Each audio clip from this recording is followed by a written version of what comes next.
Welcome back to the channel. Today, we're diving into a topic that affects all of us, savings. Whether you're a baby boomer, a Gen Xer, a millennial, or part of Gen Z, your approach to saving money might be influenced by your generation. In this video, we're going to explore how each generation is saving for the future and what factors are shaping these trends. Plus, we'll share some detailed strategies to help you boost your savings, no matter your stage in life. Regardless of where you are on your financial journey, you're likely saving for something important, whether it's a new car, starting a family, buying a home, or securing your retirement. As you move through different stages of life, your savings goals will change, and so will the amount you're able to set aside. That's why it's crucial to develop a savings strategy that fits your current finances and future aspirations. But how do your savings stack up against your peers? Let's take a look. Average savings by generation. Let's start by breaking down the average savings by generation in 2023. According to a study by New York Life, millennials led the pack with an impressive average savings of $9,299. This might come as a surprise given the financial challenges millennials have faced, but it also reflects their growing financial responsibility and a shift toward prioritizing savings despite economic obstacles. Generation Z followed closely behind with over $6,000 saved on average. Although many in this group are still in the early stages of their careers or even still in school, they're showing a strong commitment to saving early, which bodes well for their financial futures. Generation X came in third with an average savings of $5,132. Gen Xers are often juggling multiple financial obligations, from mortgages to childcare, making it challenging to save large amounts. But they are still managing to set money aside for their futures. Baby boomers rounded out the list with just over $4,000 saved on average. As they approach or enter retirement, boomers are more likely to be drawing down their savings rather than adding to them, which reflects their shift from income generation to income preservation. These figures give us a snapshot of how different generations are approaching their financial futures. But what drives these differences? The challenges of saving for younger generations. Let's talk about the unique challenges faced by younger generations, particularly millennials and Gen Z. One of the biggest hurdles is time, or the lack of it. Millennials and Gen Z simply haven't been in the workforce as long as their older counterparts, which means they've had less time to accumulate wealth. Additionally, the rising cost of living and skyrocketing educational expenses have put significant pressure on their ability to save. Take student loans, for example. Many Gen Zers are still in college or have just graduated, while older millennials are often saddled with large amounts of student debt. This financial burden can be overwhelming, making it difficult to build up savings while also trying to manage debt repayments. The cost of education has risen dramatically over the past few decades, meaning that young adults today are starting their financial lives with more debt than previous generations.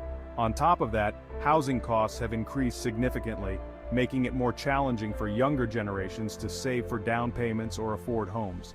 Combine these factors with the general increase in the cost of living, everything from groceries to healthcare to transportation, and it's clear that saving money in today's economic climate is a major challenge for young people. Financial pressures on older generations. Older generations, such as Generation X and baby boomers, face their own unique financial challenges, which can also impact their ability to save.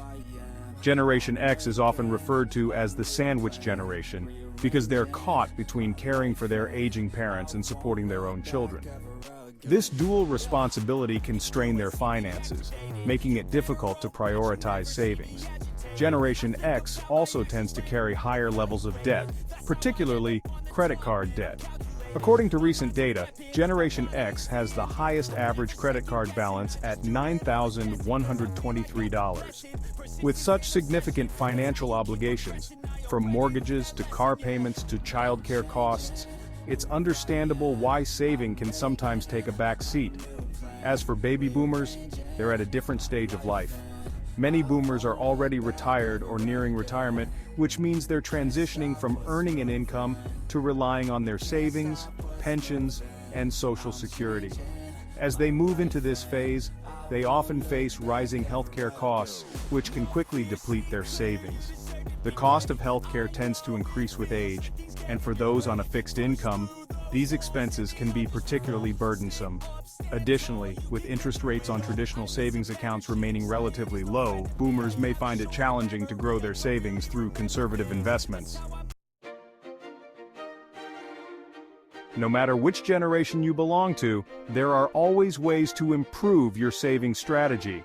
Let's explore some detailed tips to help you boost your savings. Choose the right savings account. Not all savings accounts are the same, and selecting the right one can make a significant difference in your financial growth. Consider opening a high-yield savings account or a money market account. These accounts typically offer higher interest rates compared to traditional savings accounts, helping your money grow faster over time. Additionally, if you're willing to lock in your money for a certain period, a certificate of deposit might be a good option, as it can offer even higher returns. Pay down high-interest debt. Debt can be a major obstacle to saving, particularly if you're carrying high-interest debt like credit card balances. The interest on these debts can quickly add up, eating away at your income and making it harder to set money aside. That's why it's crucial to focus on paying down high-interest debt as quickly as possible. One effective strategy is the debt avalanche method, where you pay off your highest interest debts first, while making minimum payments on the rest. Once the highest interest debt is paid off, move on to the next one. By reducing your debt load, you'll free up more money to contribute to your savings each month. Cut unnecessary costs. It's easy to overlook small expenses, but they can add up over time and take a significant bite out of your budget. Take a close look at your monthly spending and identify areas where you can cut back. For example, are you paying for subscriptions or memberships that you no longer use? Could you reduce the number of times you order takeout or dine out each month? By cutting these unnecessary costs, you can redirect that money into your savings account. Consider following the 50-30-20 budgeting rule, where 50% of your income goes toward needs, 30% toward wants, and 20% toward savings and debt repayment. This simple framework can help you manage your finances more effectively and ensure that you're consistently saving. Automate your savings. One of the easiest ways to ensure you're consistently saving is to automate your savings contributions.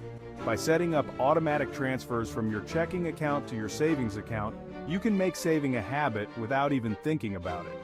This approach is particularly effective because it removes the temptation to spend the money instead.